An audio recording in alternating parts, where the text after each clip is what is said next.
हाँ 31 मार्च से 6 मार्च तक ये भागवत चलेगी। बहुत रसीली, बहुत प्रेमी। तो वृंदावन से भागवत के जो हमारे व्यास बोलो, उनको बोलो आचार्य बोलो, या उनको मतलब जो है ना आपने किसी रूप में समझो, तो वो जो आपको कथा सुनाएंगे बहुत जी। हमने जो यहाँ मेरे पास में जो भंडारे में यहाँ रहेंगे, उनके सोने की, खाने की, पीने की पूरी व्यवस्था हमने रखी है।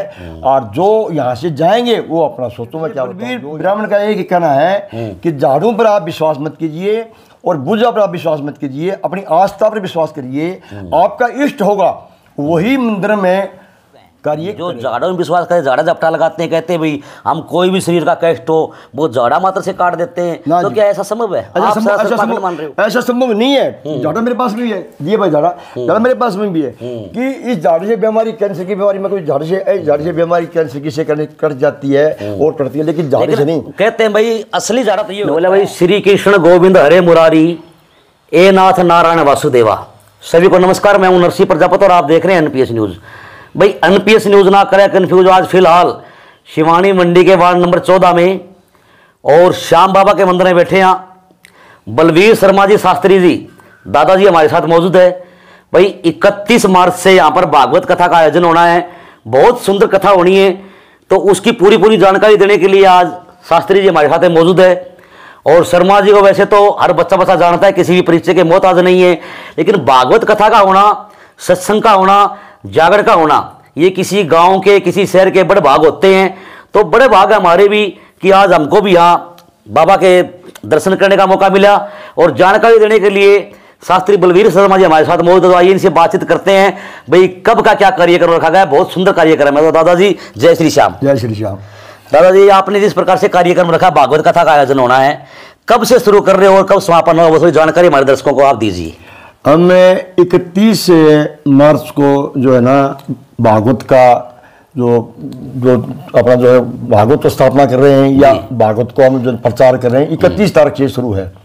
31 तारीख को शुरू से क्या प्रोग्राम है? 31 मार्च से जी। 31 मार्च से क्या प्रोग्राम शुरू? कलश यात्रा। हाँ जी, 31 मार्च को जो है विषम संख्या में जो है ना कलश यात्रा होगी। कलश यात्रा, तो उसमें आप सबको मैं निमंत्रण देता हूँ कि आप ज्यादा भाग लें और कलश यात्रा का आनंद भी लें। दादाजी कलश यात्रा का समय क्या रहेगा? कलश यात्रा का समय तो हमने 8:15 बजे रखा, क्योंकि प्रशासन की बात, हाँ सुबह मॉर्निंग में PM में, तो जो है आप 8:15 बजे से 11:15 तक का है, और बाकी प्रभु इच्छा होती है, उसमें क्या कर सकते होती है, तो ऐसा भी है। तो जैसे मतलब कलश यात्रा शुरू होके 31 मार्च से भागवत कथा का आयोजन शुरू हो जाएगा। हाँ 31 तारीख से भागवत का जो है आयोजन शुरू हो जाएगा। भागवत कथा का समय बता दो आप। भागवत कथा का समय तो 12:15 बजे का, 12 से 3:15 तक, और प्रभु की इच्छा है। प्रभु की इच्छा है जी। हाँ प्रभु की इच्छा है जी। हाँ ऐसा है।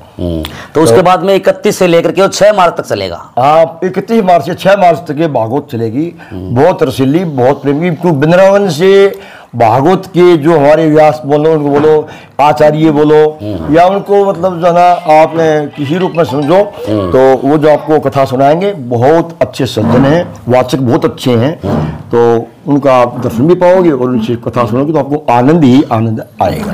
तो दादाजी जिस प्रकार से संगत यहाँ पर आएगी, लोग आएंगे कथा सुनने के लिए, उनके लिए भंडारे की व्यवस्था भी करी है आपने? देखो जी, हमने जो यहाँ मेरे पास में जो भंडारे में यहाँ रहेंगे, उनके सोने की, खाने की, पीने की पूरी व्यवस्था हमने रखी है।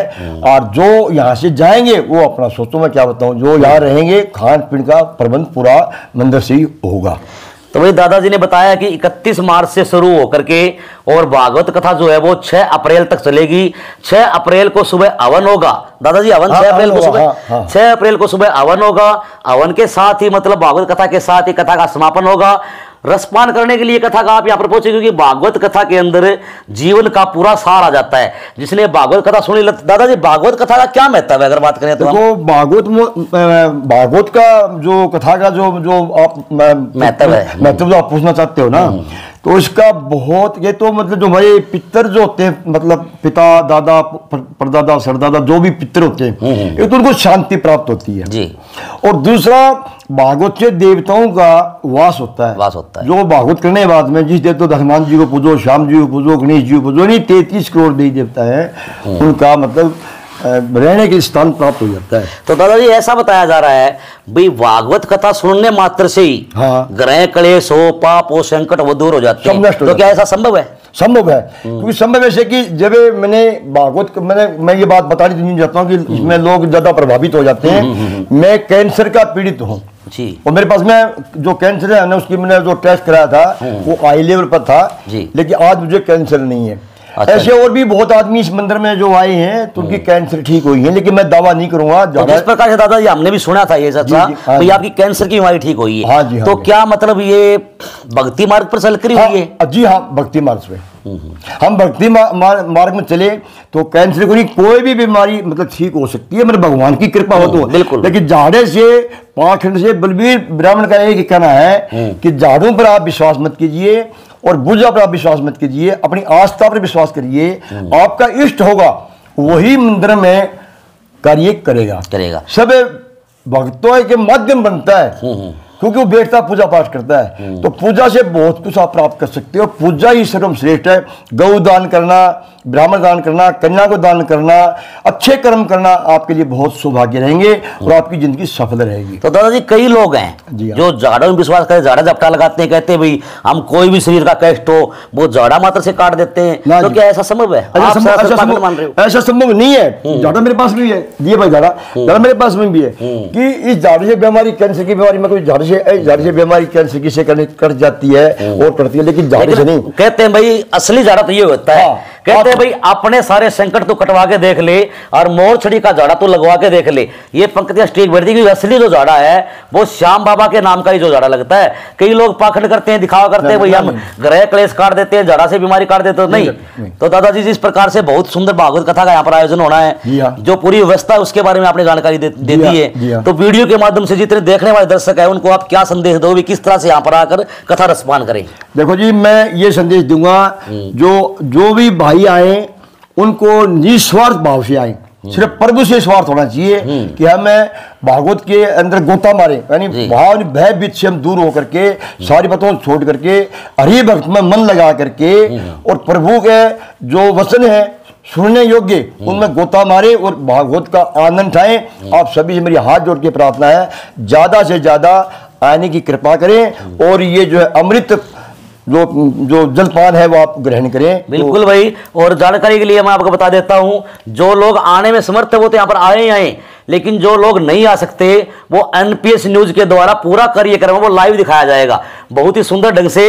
आप अपने जहीं भी कहीं दूर दराज से हो तो आप घर बैठे भी इस कथा का आनंद एनपीएस न्यूज के माध्यम से आप ले सकते हैं। तो सभी दर्शकों फिर से मेरा जय श्री साहब गली की जानकारी और एड्रेस और बता देता हूं मैं आपको। जो MRF टायर की जो एजेंसी है उसके पास से सीधी गली आती है और पूर्व वाइस चेयरमैन रमेश कोठारी वाली गली के बिल्कुल सामने वाली गली है। यहाँ पर श्याम बाबा का मंदिर है, यहाँ पर कथा होगी और पूरा आपको वहां पर बोर्ड लगा हुआ भी दिख जाएगा। गली की पूरी जानकारी आपको मिल जाएगी। आप जरूर आए, जो भागवत कथा है उसका रसपान जरूर करें। तो भैया आप इस वीडियो को ज्यादा से ज्यादा शेयर भी करें ताकि एक धर्म का प्रचार बढ़ चढ़ कर हो सके। इतना समय देने के लिए आप सभी का बहुत बहुत धन्यवाद।